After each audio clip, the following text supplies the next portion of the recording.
I am Representative Cedric Frazier.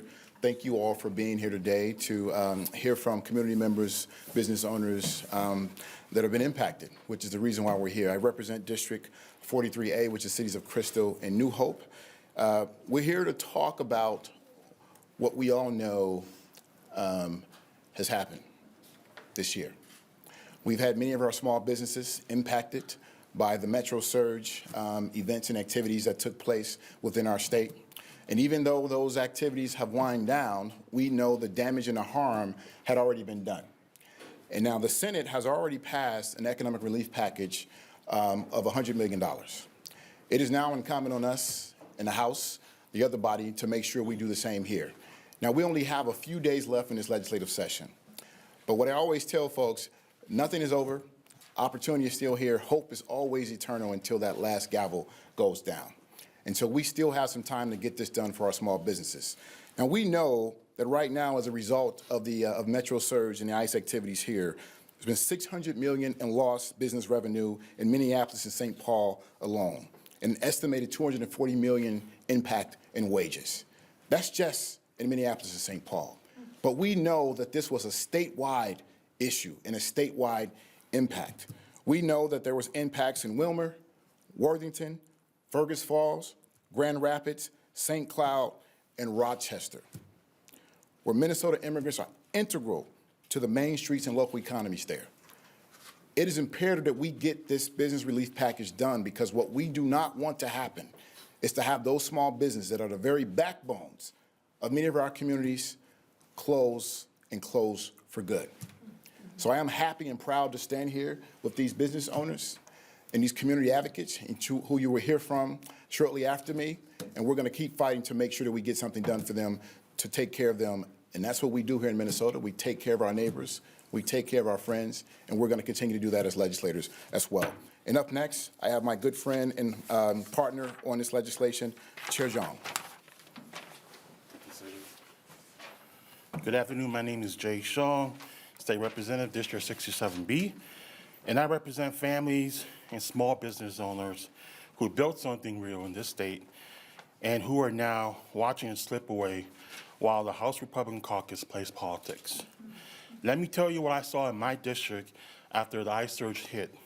I watched small business owners open their doors, not knowing if their employees would show up, because those employees were terrified to leave their homes. Customers stopped coming. Revenue collapsed overnight. These weren't struggling businesses, they were thriving, community-rooted enterprises that got blindsided by a federal enforcement wave that they had no power to stop. And it wasn't just in my district. From the Twin Cities to greater Minnesota, workers lost wages, owners burned through savings, and some closed permanently. The damage is real, and it is deep, and it's unfolding. Now I want to talk about what Minnesota has done, because this state has a proud tradition of stepping up when communities face economic hardship beyond their control. When Duluth flooded in 2012, Minnesota passed $168 million in disaster assistance package. When a fire devastated Madelia and Watonwan County, we sent $1.7 million in remediation grants.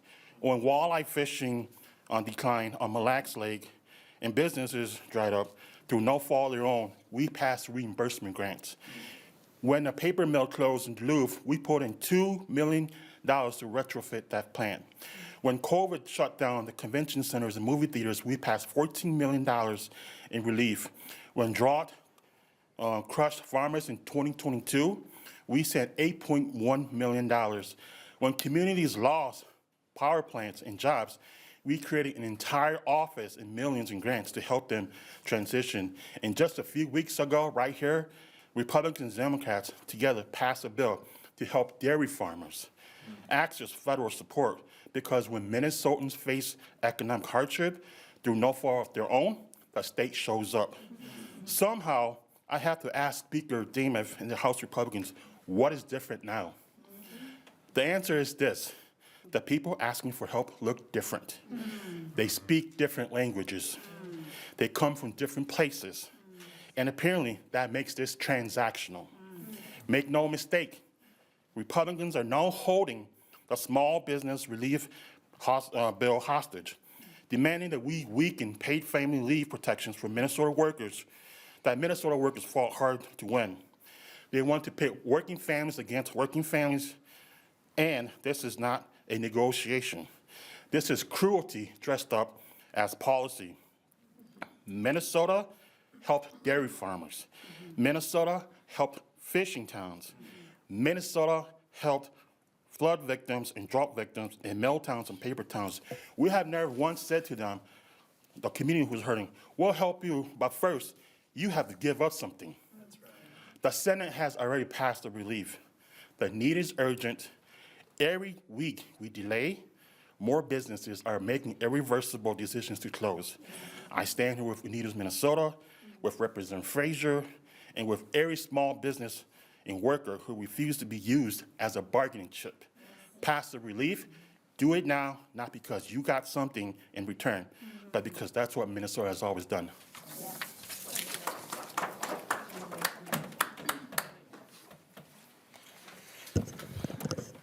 Good afternoon, and thank you for being here. My name is Emilia Gonzalez-Avalos. I'm Executive Director of Unidos Minnesota. We are a statewide grassroots organization building power for Minnesota's working families to advance social, racial, and economic justice. Unidos Minnesota is at the Capitol today with hundreds of Minnesotans because across the state, small businesses and neighbors are still recovering from the fear and disruption experienced this winter due to ICE enforcement. Urban and rural businesses lost income, workers lost wages, and families were afraid to shop, work, and move through their own communities. This led to millions in lost small business revenue in every corner of our state.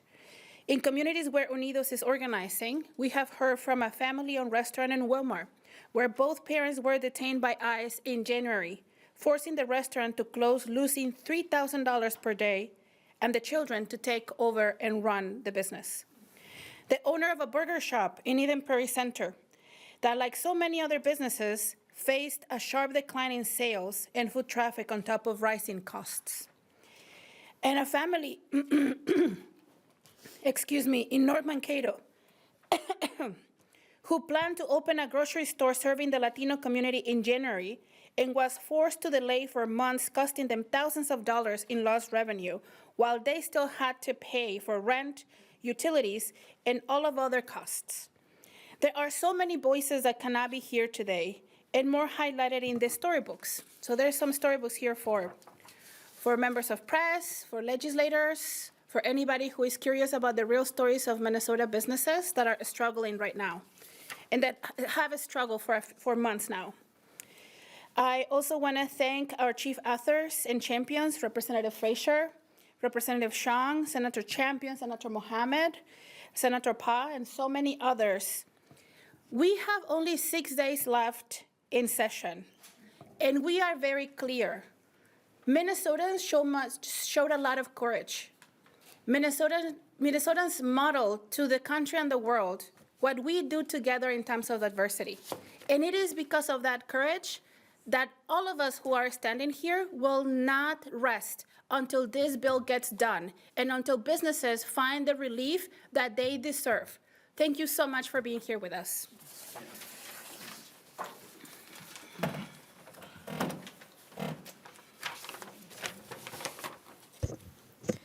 Good afternoon, everyone. I'm Senator Susan Paugh, and I represent Senate District 38, which is Brooklyn Park, Brooklyn Center, and Osseo. Operation Metro Surge didn't just target individuals. They devastated communities, as we have seen throughout the state of Minnesota. People locked their doors. They didn't feel safe to go out. Workers stopped showing up, and foot traffic disappeared. Businesses that families spent decades, some of them generations, to build, overnight closed.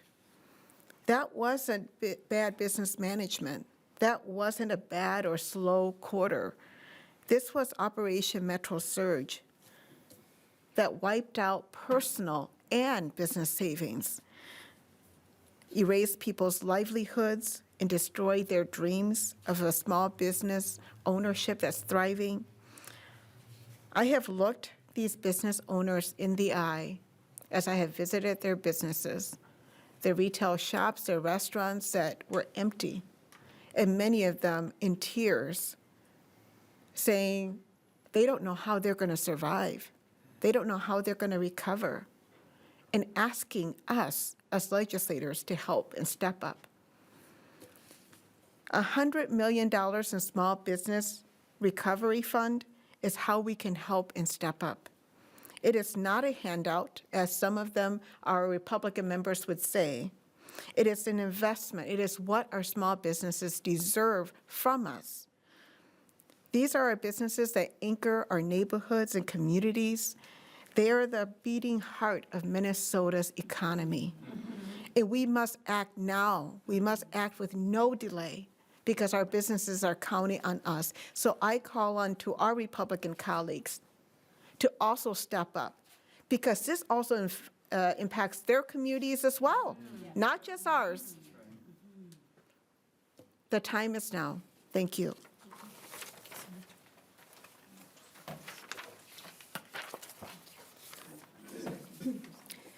Hello, everyone. Good afternoon. My name is Soleil Ramirez. I am the chef and owner of Kraski Restaurant and Arepa Bar Catering on Wabasha Street South in the west of St. Paul. What is happening in Minnesota, particularly the Federal Immigration Enforcement Operation known as Operation Metro Search, continues to directly impact Latino-owned businesses and immigrant communities through our state. Many people speak about this crisis in the past tense, but for our communities, it's not over. Customers have completely changed the way they go out. Families are afraid, and employees are still afraid to come to work every day. Businesses across the West Side, East Side, University Avenue, Lake Street, Midway, and many immigrant-owned corridors are continuing to experience devastating economic losses. As a Venezuelan business owner who lived through dictatorship for 30 years, I understand in my skin what fear does to communities. Fear changes behavior. Fear insulates people, and fear destroys local economies, leaving a wound it's not going to close anytime soon. That is why we propose $100 million relief package being discussed today. It's so important. This is not about politics. This is about economic survival and stabilizations for the entire state. These crises impact workers, restaurants, storefronts, suppliers, landlords, neighborhoods, and the overall economic health of Minnesota. The city and the state might not control federal immigrations, but they can control how they respond to protect the small businesses during a crisis. This moment cannot only be about discussion, it must be about action. We need accessible relief, we need flexibility, we need urgency, and we need a long-term strategy to help rebuild trust and bring economic stability back to Minnesota. Because if we do nothing over the next 3 months, our commercial corridors in the entire state will look very different. More businesses will close, more jobs will disappear, and trust in our institutions will continue to erode. We are not asking for charity. We are not asking for charity again. This is something I want to put there very, very clear. We are asking for leadership, and we are not feeling that. Yes. We are asking for partnership, and we are asking our government to recognize that when immigrant communities suffer, Minnesota's economy suffers with them. I truly believe we are stronger together, but if we fail to support each other now, the economic and social consequences would not only become more severe in the future. Thank you so much.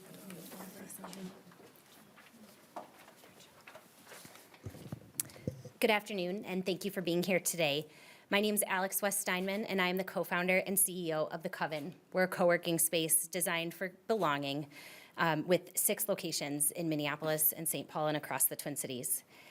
I'm here today as one of the many small business owners impacted by Operation Metro Surge, asking the legislature to provide relief for small businesses during this crisis. At the Coven, in addition to the general stress brought by ICE's presence in our communities, 2 of our locations experienced major incidents in January and February. Our Minneapolis location is just 2 blocks from where Alex Preddy was shot and killed by federal immigration agents, and our St. Paul location on Selby and Western experienced an ICE pursuit and crash directly outside of the building. In January alone, those 2 locations saw a 33% drop in revenue. Because of that sudden loss in revenue, we had to lay off an employee, and another staff member left to seek stability elsewhere. Our business depends on stable, recurring revenue and incremental conference room bookings, but we've lost members whose organizations have been disrupted by immigration enforcement and others who no longer feel safe traveling to our spaces. These events have had chilling effects on our staff, our members, and our neighbors. Many of the entrepreneurs and organizations who used our spaces are part of immigrant communities, and some have stopped coming altogether out of fear of encountering federal agents in our neighborhood. Our story is not unique, though. On Eat Street alone, businesses have lost more than half their staff because they were afraid to come to work. Restaurants lost up to 80% of their revenue this winter, 80%. If you thought we had a rainy day fund, it was gone in COVID. Like us, they've had to pause growth, eliminate positions, and risk their own stability to provide mutual aid for the neighborhood. Small businesses are resilient, but we are not invincible. The consequences of this ICE surge are immediate, lasting, and severe. It will take a long time to recover from the trauma of this year, but economic recovery can really start right now. We urge our lawmakers to pass relief for small businesses and protect the businesses that protected their neighbors this year. Thank you.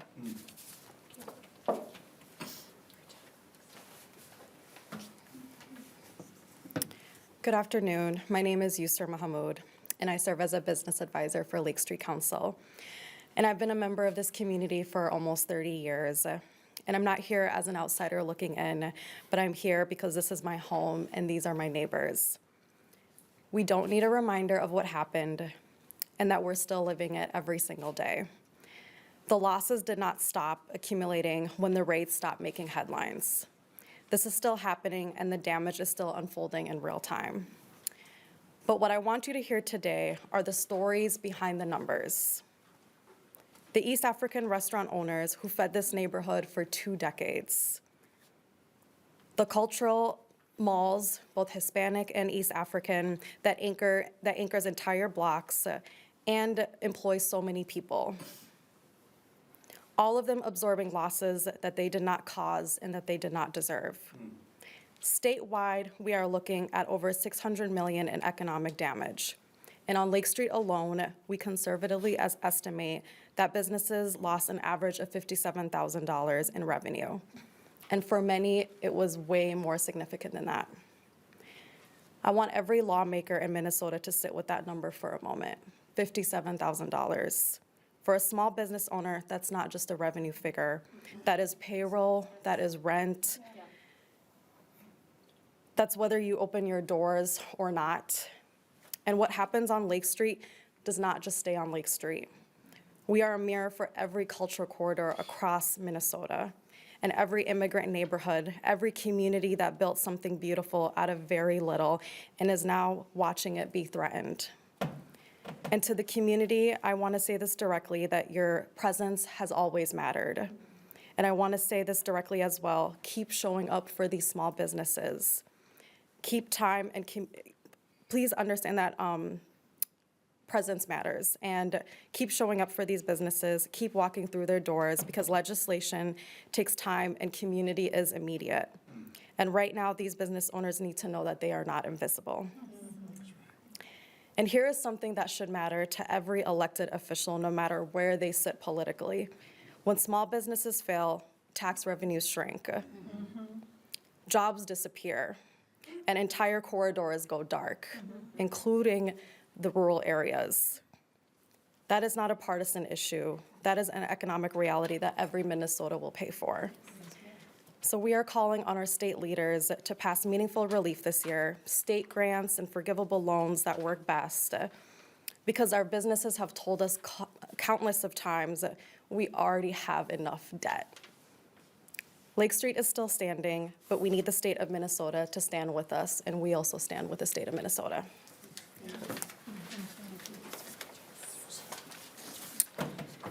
Thank you. I cannot make this case more plainly and strongly than these small business owners did. Thank you. I will add what I saw during Metro Search in South Minneapolis. When I went to Caramel Mall, I saw Somali business and East African business owners, almost all of them American citizens, sometimes second and third generation, standing around with nothing to do. A lot of shops were closed, no one in line for lunch, getting their hair done or shopping for clothes. In fact, there were more CNN reporters than customers. It was eerie and infuriating. That same silence played across Minnesota at businesses that immigrants owned and worked at or patronized. We know today that the state lost thousands of jobs in both the construction and hospitality industries. We know that our unemployment rate rose and passed the national average, and that Minnesota and the Twin Cities had the worst economic winter of any place in our country. Many of us helped in the donation or delivery for food or carpooling of children to and from school. Those neighbors who were too afraid to leave their homes were out of work, missing paychecks, and now they are months behind on their bills. The financial hit we took during those weeks is staggering. You, sir, mentioned this. $600 million lost in business and $200 lost in income just in Minneapolis and St. Paul alone. And just so far, the fallout continues to today. I don't have to tell you that. They will tell you that. The legislation that we passed in the Senate meets the needs to get this funding out the door and invest it wisely, as we have done over and over again, as Chair Shang mentioned, previous years. Minnesotans stood up for our neighbors in the face of an authoritarian government. I do not need to tell you that Lisa Damuth and House Republicans are blocking many critical bills this session. This one is the most obvious. And with that, we'll take questions. Representative Frazier, I wonder if you could weigh in a little bit. You've been present for a lot of the leadership negotiations. I know there's a lot being discussed in there. Has the issue of responding to Operation Metro Surge in this way and others reached the level of those negotiations yet, or have those been mainly focused on other areas for now? We are focused on many areas, mainly saving HCMC is a big issue. But this issue remains top of mind because of what it means for our state and what it means for the many folks that individuals that spoke here today. We're still very aware of the harm that was done, and we will keep it top of mind as long as we're having these discussions until we gavel out. If some sort of compromise were to come from this bill, do you think it would come from like a higher level negotiation like that? Or is this kind of happening amongst committee chairs and across the aisle, that sort of thing? I think it's a combination. I think the chairs, Chair Pinto, Chair Baker, are still having conversations, and they'll be in conference committee with Senator Champion. I think those conversations will continue, but we're also, like I said, we're keeping it top of mind at the table as well as we're negotiating things overall. What vehicle would you have in the House for this? I know you're not known yet, but I think last week you tried to amend a bill with this and that failed, so. Yeah. Well, currently, I mean, the jobs bill, workforce bill is in conference committee, so there would be an opportunity, there's an opportunity there. I wonder if anybody could talk about what is being discussed with Republicans. I know there have been a few Republicans at least who have expressed maybe a more nuanced stance on this issue, some other ones. Are there positive conversations going on? Is it all, hey, we're not going to vote for this, we don't see a path forward?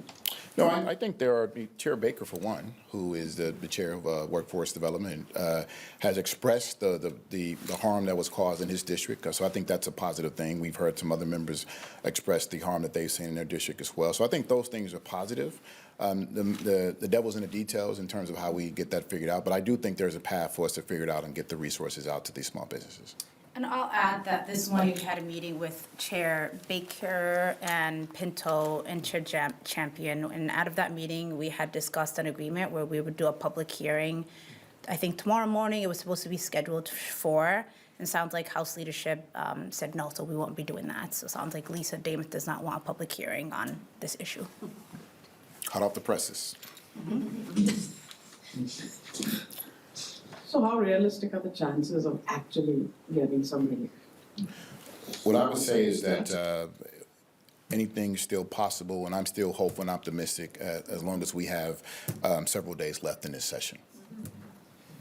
If this were to pass as standalone legislation, how many Republicans would you need to get? I mean, I know this is a little bit complicated. There's committees you have to get things through. It's not just that one Republican vote that seems to be sort of theorized sometimes. What does that path forward look like?